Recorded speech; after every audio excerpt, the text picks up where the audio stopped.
जय श्री श्याम दोस्तों, आस्तिक कहानियों में आपका स्वागत है। जया एकादशी व्रत की कथा और उसका महत्व। माघ मास के महीने की शुक्ल पक्ष की एकादशी को जया एकादशी के नाम से जाना जाता है।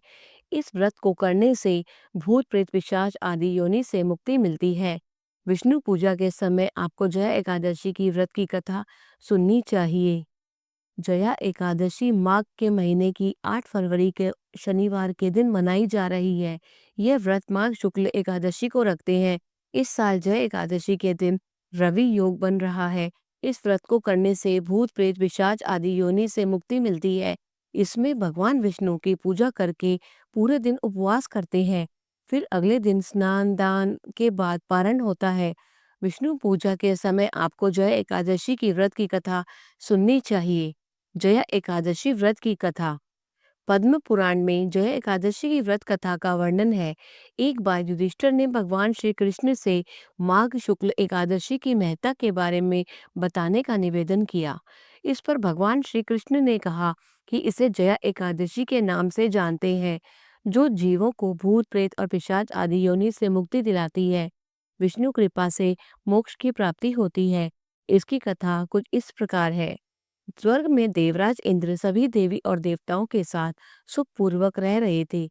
एक दिन वे अप्सराओं के साथ सुंदर वन में घूमने गए।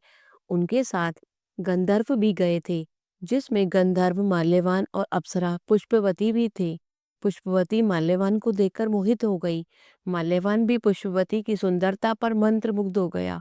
वे दोनों देवराज इंद्र को खुश करने के लिए नृत्य और गायन कर रहे थे, लेकिन इस दौरान वे एक दूसरे के प्रति प्रेम के आकर्षण बंधे थे, जिसका आभास देवराज इंद्र को हो गया।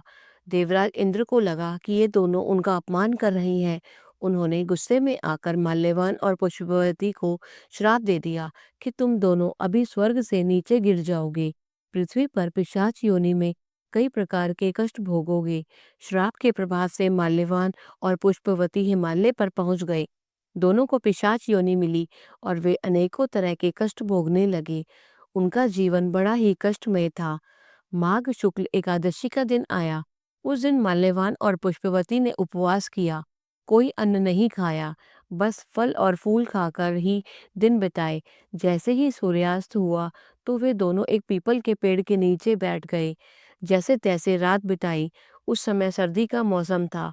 ठंड के कारण वे दोनों सो नहीं पाए। पूरी रात्रि जागरण में ही बीत गई। अनजाने में ही दोनों से जया एकादशी का व्रत हो गया। सुबह होते ही उन पर भगवान विष्णु की कृपा हुई और वे दोनों पिशाच योनि से मुक्त हो गए।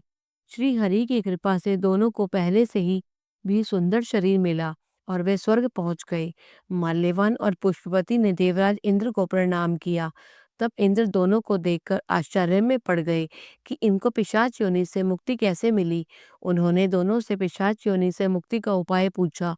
तब माल्यवान ने बताया कि यह सब जया एकादशी का प्रभाव है। श्री हरि विष्णु की कृपा से दोनों को पिशाच योनि से मुक्ति मिली है।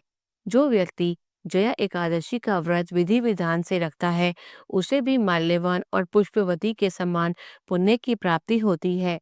जीवन के अंत में उसे पिशाच भूत या प्रेत योनि के प्राप्ति नहीं होती। बोलो श्री कृष्ण भगवान की जय। अगर आपको कथा पसंद आई, कृपया करके इसे लाइक कीजिए और अधिक से अधिक शेयर कीजिए। जय श्री श्याम।